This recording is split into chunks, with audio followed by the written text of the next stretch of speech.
I, 22F, recently uncovered a devastating secret that has shattered my family. I'm the youngest of three siblings, with two older brothers, Brian, 28M, and Ryan, 28M. We've always been close, but there's been this underlying tension in our family regarding our cousin Lily, 21F. Growing up in a small suburban town, our family was always seen as picture perfect from the outside. We lived in a cozy two-story house with a white picket fence, and our dad, 52M, was a respected high school teacher. But behind closed doors, things were far from perfect. Our mom passed away when I was born due to complications during childbirth. I never got to meet her, but my brothers have told me countless stories about her kindness and warmth. They said she had a contagious laugh and could light up any room she entered. Dad was devastated by her death, and for years, he threw himself into his work in raising us kids. As we grew older, we noticed that Dad seemed to have a special bond with our cousin Lily. She's the only child of our Aunt Karen, 48F, and Uncle Mark, 50M. At first, we didn't think much of it. After all, Lily was an only child, and we thought maybe Dad was just trying to make her feel included in our family. But as the years went by, the favoritism became more apparent and harder to ignore. Dad would buy Lily expensive gifts for her birthday and Christmas, while we got practical items like clothes or school supplies. He'd attend all of her school events, even if it meant missing one of ours. It was a constant source of frustration for my brothers and me. I remember one particular incident when I was about 12. It was the day of my big piano recital, something I'd been practicing for months. Dad had promised he'd be there, but at the last minute, he called to say he couldn't make it because Lily had a minor cold and needed someone to look after her. I was crushed, and it took me weeks to forgive him. When I started high school, Dad insisted on driving Lily and me to school together every day, even though it meant waking up extra early. He'd make a big deal about us spending time together, almost forcing a friendship between us. It was exhausting and annoying, especially as we got older and developed different interests. Lily and I were in the same grade, despite her being a year younger. She'd always been smart and had skipped a grade in elementary school. This meant we shared many classes together, which only added to the pressure of being around each other constantly. In high school, Lily would often try to insert herself into my friend groups or activities. She'd show up uninvited to parties or hangouts, always mentioning how close we were as cousins. It was embarrassing and made it hard for me to have my own social life. I remember one time when I was hanging out with my crush at the local ice cream parlor, and Lily showed up out of nowhere, sitting down with us and talking about embarrassing childhood stories. Needless to say, that potential relationship never took off. As we grew older, the favoritism towards Lily became even more apparent. When my brothers graduated high school, they had to work hard for scholarships and take out loans for college. Dad didn't have much saved up for their education, claiming that his teacher's salary couldn't stretch that far. Brian ended up going to a state school and working part-time to make ends meet. Ryan joined the military to help pay for his education. They both struggled financially throughout college, often having to choose between buying textbooks or having enough food for the week. But when it came time for Lily and me to apply for colleges, things were different. I overheard a conversation between Dad and Aunt Karen about a college fund for Lily. They were discussing investment options and talking about how they'd been saving for years to ensure Lily could go to any school she wanted. This revelation shocked me to my core. How could my dad set up a college fund for my cousin but not for his own children? It didn't make any sense. That's when a terrible thought crossed my mind: what if Lily was actually my half-sister? The more I thought about it, the more things started to add up. The constant favoritism, the secret college fund, the way Dad and Aunt Karen always seemed to have private conversations at family gatherings. I couldn't shake this suspicion, so I decided to investigate. I managed to secretly obtain a strand of Lily's hair from her hairbrush during a family dinner. I sent it off for a DNA test, along with my own sample. The waiting period was agonizing. I couldn't focus on my studies, and my grades started to slip. My friends noticed I was distracted, but I couldn't bring myself to tell them what was going on. When the results finally came back, they confirmed my worst fears: Lily and I shared the same biological father. The implications of this were enormous. It meant that my dad had an affair with my aunt, resulting in Lily's birth, just a year after my mom died. The betrayal and deceit were overwhelming. I sat on this information for days, not knowing what to do. I finally decided to tell my brothers about the DNA test results. We met up at a local park, away from prying eyes and ears. When I told them, they were just as shocked and angry as I was. Brian punched a nearby tree, bruising his knuckles. Ryan just sat there in stunned silence for what felt like hours. We decided that we needed to confront our dad and get the truth out in the open. But how? When? The opportunity presented itself sooner than we expected. I was set to leave for college in a week, and Dad was planning a small going-away party for me. I invited Lily over, telling her I wanted to say goodbye before leaving for school. My brothers were there too, ostensibly to help me pack. The tension in the house was palpable. Dad tried to keep things light, but he must have sensed something was off. When it was time for me to leave, Dad tried to hug me goodbye, but I couldn't bring myself to embrace him. Instead, I looked him in the eye and said, "I wish Mom was here." The hurt and confusion on his face were evident, but I felt nothing but anger. Before leaving, I gave Lily an envelope containing the DNA test results, telling her to open it in front of our dad after I left. I also sent a copy of the results to Uncle Mark, knowing he deserved to know the truth as well. As we drove away, my phone started blowing up with calls and messages. Aunt Karen was sending a barrage of texts, alternating between angry accusations and attempts to justify the affair. She called me ungrateful, saying I had no idea what she and Dad had been through. Dad, on the other hand, remained silent, not even trying to defend himself or apologize. Now, as I sit in my dorm room, surrounded by unopened boxes and a life that feels like it's been turned upside down, I can't help but wonder if I made the right decision. The truth is out, but at what cost? Our family is in chaos, and I feel responsible for it all. But how could I have kept living with such a massive lie? Ida for revealing this secret and potentially destroying our family? Update 1. It's been about 3 weeks since I revealed the truth about my dad's affair with Aunt Karen, and the aftermath has been nothing short of a tsunami hitting our family. I wanted to give an update on what's been happening, as things have developed in ways I never anticipated. The day after I left for college, Uncle Mark apparently confronted Aunt Karen and Dad. According to my cousin Lily, who called me in tears the next day, it was an explosive confrontation. Uncle Mark had shown up at our house, DNA results in hand, demanding answers. Aunt Karen tried to deny it at first, but Dad, in a moment of what I can only assume was guilt-driven honesty, admitted to everything. Uncle Mark and Lily moved out of their house immediately after that. They couldn't bear to be around Aunt Karen anymore. Uncle Mark has been staying with his brother in the next town over, while Lily moved into her college dorms early. She told me she couldn't stand to be in that house anymore, surrounded by photos and memories that now felt tainted. Aunt Karen has been relentless in her attempts to contact me. Her messages range from angry tirades blaming me for ruining her life to tearful pleas for forgiveness. In one particularly hurtful message, she said my mom would be ashamed of me for tearing the family apart. She even went so far as to say that my mom would have understood that sometimes people make mistakes when they're grieving. I've blocked her number, but she keeps finding ways to reach out through social media and mutual acquaintances. Dad, on the other hand, has maintained radio silence. He hasn't reached out to me or my brother since that day. Part of me is relieved that I don't have to deal with his excuses, but another part feels hurt by his lack of effort to make things right. It's like he's just given up on us entirely. My brothers and I have been supporting each other through this difficult time. We've had long, late-night phone calls, rehashing our childhood and how this revelation has changed our perception of our family dynamics. Brian admitted that he always felt like Dad was harder on him than on Lily, pushing him to excel in sports and academics while praising Lily for the smallest achievements.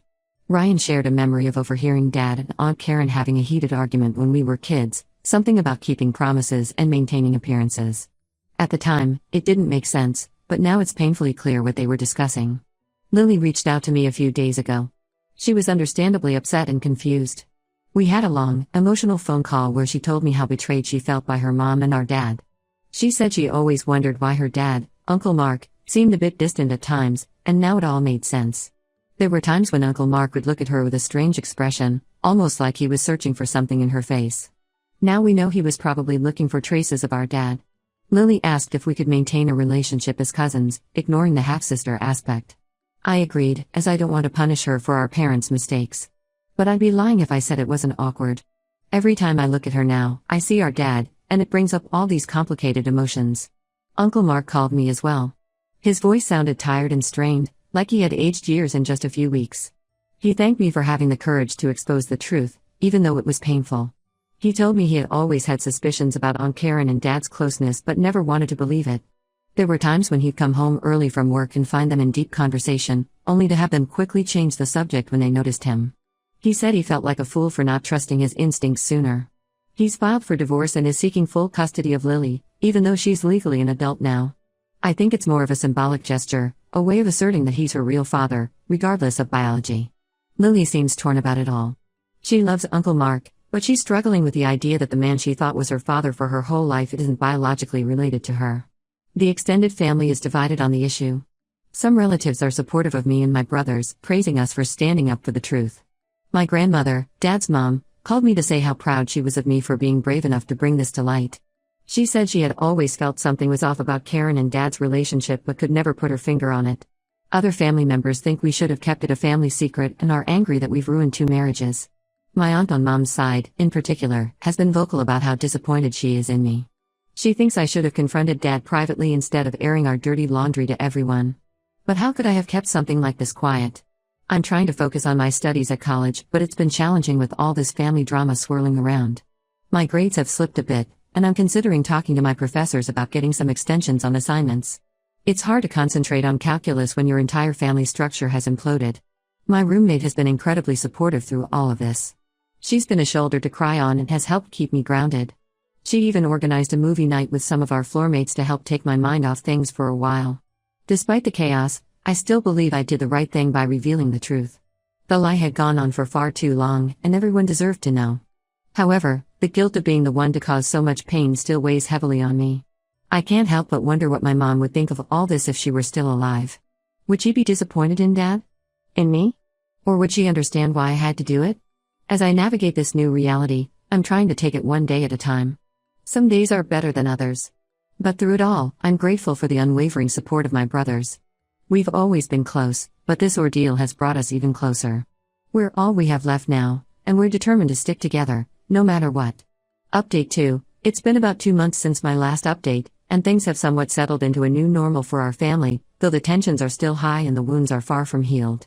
The divorce proceedings between Uncle Mark and Aunt Karen have begun, and it's getting messy. Uncle Mark is using the affair as grounds for the divorce, and he's seeking a larger share of their assets. He argues that since Aunt Karen betrayed him and lied for over 2 decades, she doesn't deserve an equal split. Aunt Karen is fighting back, claiming that the affair was a one-time mistake and that Uncle Mark had emotionally neglected her for years, pushing her into my dad's arms. Their lawyers are having a field day with it all, and it's painful to watch 2 people who were once so in love tear each other apart. I can't help but feel partially responsible for this, even though I know the real blame lies with Aunt Karen and Dad. Lily has been struggling with her identity and place in the family. She's been seeing a therapist to help her process everything, which I think is a good idea. She confided in me that she feels like she doesn't know who she is anymore. Her whole life, she thought she was the daughter of Mark and Karen, the beloved only child. Now she's grappling with being the product of an affair, the secret daughter of her uncle, and the half-sister of her cousins. It's a lot for anyone to handle. Her relationship with Aunt Karen is strained. Lily told me that she can barely look at her mom without feeling a mix of anger and betrayal. She's been spending more time with Uncle Mark, trying to rebuild their bond. It's sweet to see how Uncle Mark has stepped up, reaffirming his love for Lily and insisting that biology doesn't change the fact that he's her dad in every way that matters. My dad finally broke his silence and reached out to me and my brothers. He sent us each a long email, trying to explain his actions. He talked about how devastated he was after our mom's death, how he felt lost and alone trying to raise 3 kids on his own. He said Aunt Karen was there for him during the darkest time of his life, offering comfort and understanding. According to Dad, the affair was brief, just a few months of weakness and poor judgment. But when Aunt Karen got pregnant, they decided to keep it a secret to protect the family. He claimed they thought it would be easier this way, that revealing the truth would only hurt everyone involved. His justifications rang hollow to me. I couldn't help but think about all the years he spent favoring Lily over us, knowing she was his daughter. The college fund he set up for her but not for us was particularly painful to remember. How could he claim to be protecting the family while consistently prioritizing Lily over his other children? Brian and Ryan had different reactions to Dad's email. Brian was furious and sent back a scathing reply, telling Dad never to contact him again. He said that Dad's actions were unforgivable and that he no longer considered him a father. Ryan, always the more diplomatic one, suggested we meet with Dad to hear him out in person. He argued that while what Dad did was wrong, maybe we should at least give him a chance to explain face to face. I'm torn about what to do. Part of me wants to hear Dad out, to try and understand how he could do this to us. But another part of me is afraid that seeing him will just bring up all the hurt and anger again. For now, I've decided to take some time to think about it before making a decision. I've been dealing with some fallout at college too. Word of the family drama somehow spread, and I've overheard whispers and caught people staring at me in the cafeteria or library. It's made me withdraw from social activities, and I've been spending more time alone in my dorm room. My roommate has been great, trying to coax me out to events or just to grab coffee, but most days I just don't have the energy for it. On a slightly positive note, this whole ordeal has brought me and my brothers closer together. We talk almost every day now, supporting each other through the emotional roller coaster. We're even making plans to get an apartment together after I graduate next year. The idea of having a space that's just ours, free from the complicated history of our childhood home, is really appealing. Aunt Karen has finally stopped trying to contact me directly, but I've heard from other family members that she's been badmouthing me to anyone who will listen. She's painting herself as the victim and me as the villain who destroyed a happy family. It's frustrating to hear, but I'm trying not to let it get to me. I know the truth, and so does everyone who matters. I'm still firm in my belief that exposing the truth was the right thing to do, but the consequences have been far-reaching and painful for everyone involved. It's a heavy burden to bear, knowing that my actions have irreversibly changed the course of our family's life. But I keep reminding myself that I didn't cause this situation, I just brought the truth to light. As I navigate this new reality, I'm focusing on my studies and trying to plan for my future. The support of my brothers and a few close friends has been invaluable. While our family may never be the same, I'm hopeful that we can all find a way to heal and move forward, even if it means creating a new kind of family dynamic. Update 3. It's been 6 months since my initial post, and I wanted to give one final update on our family situation. A lot has happened, and while things aren't perfect, we're all finding ways to move forward. The divorce between Uncle Mark and Aunt Karen was finalized last month. Uncle Mark got a favorable settlement, largely due to the evidence of the affair. Aunt Karen has moved out of state, reportedly to live with her sister and start fresh. I haven't heard from her directly in months, and honestly, I'm relieved. The distance has given everyone some much-needed space to process everything. My dad made several attempts to reconcile with us over the past few months. He showed up unannounced at Brian's workplace, trying to talk to him during his lunch break. Brian was furious and threatened to call security if Dad didn't leave immediately. Then Dad tried to ambush Ryan at his favorite coffee shop. Ryan, always the calmer one, listened to Dad for a few minutes before firmly telling him he wasn't ready to forgive and asking him to leave. When he realized he couldn't get through to my brothers, Dad focused his efforts on me. He started sending me care packages at college, filled with my favorite snacks and little gifts, things like fuzzy socks, scented candles, and gift cards to my favorite cafes. At first, I ignored them, but then I started donating the contents to the student food bank. I couldn't bring myself to enjoy anything from him, but I didn't want the items to go to waste. Dad even tried to pay off my student loans as a peace offering. When I got the notification that my loans had been paid in full, I was shocked. Part of me was tempted to accept it, after all, it would make my life so much easier. But I knew I couldn't. I contacted the financial aid office and had them reverse the payment. I couldn't let Dad buy my forgiveness. The final straw came when he showed up at my dorm room last week. I was shocked to see him there, standing awkwardly in the hallway with a bouquet of flowers. He begged me to hear him out, saying he had so much he needed to explain. Against my better judgment, I agreed to talk to him, but insisted we go to a public place on campus. We ended up at a busy coffee shop where I felt safe and could leave easily if I needed to. During our conversation, he tried to justify his actions again. He talked about how lonely he was after Mom died, how overwhelming it was to be a single parent to 3 kids. He said Aunt Karen was there for him, understanding his pain in a way no one else could. He claimed the affair just happened and that he never meant for Lily to be conceived. When I asked him about the years of favoritism towards Lily, he tried to downplay it. He said he was just trying to be a good uncle and that I was misinterpreting things. But when I brought up specific incidents, the missed recitals, the college fund, the constant praise, he couldn't deny it. He admitted that he felt guilty about Lily and overcompensated, but insisted he loved all of us equally. I listened to everything he had to say, but in the end, I couldn't find it in my heart to forgive him. The years of feeling second best to my own cousin, the financial support he gave her but not us, and the web of lies he maintained for over 2 decades, it was all too much. I told him that while I appreciated him reaching out, I needed time and space to heal. I asked him not to contact me again unless I reached out first. He looked defeated when I said this, but nodded in understanding. As he got up to leave, he told me he would always love me and would be there if I ever wanted to reconnect. I watched him walk away, feeling a mix of sadness, anger, and relief. Lily and I have maintained a cordial relationship. We text occasionally and have met up for coffee a few times when we're both home from college. We've agreed to think of each other as cousins and nothing more. It's still a bit awkward, but we're both trying. She's been rebuilding her relationship with Uncle Mark, and they've even started going to family therapy together. It's nice to see them working things out. As for me, I'm doing better. My grades have improved, and I've started socializing more on campus. I joined a study group for one of my tougher classes, and it's been nice to focus on something other than family drama. I've even started dating a bit, though I'm taking things slow. The support of my brothers has been invaluable throughout this entire ordeal. We're still planning on getting that apartment together after I graduate, and I'm looking forward to starting a new chapter of my life with them. We've talked about starting some new family traditions, just the three of us. It won't replace what we've lost, but it's a start. This experience has taught me a lot about the complexities of family, the weight of secrets, and the importance of honesty. While the path hasn't been easy, I still believe that bringing the truth to light was the right thing to do. Our family may never be the same, but at least now we're living in reality, not a carefully constructed lie.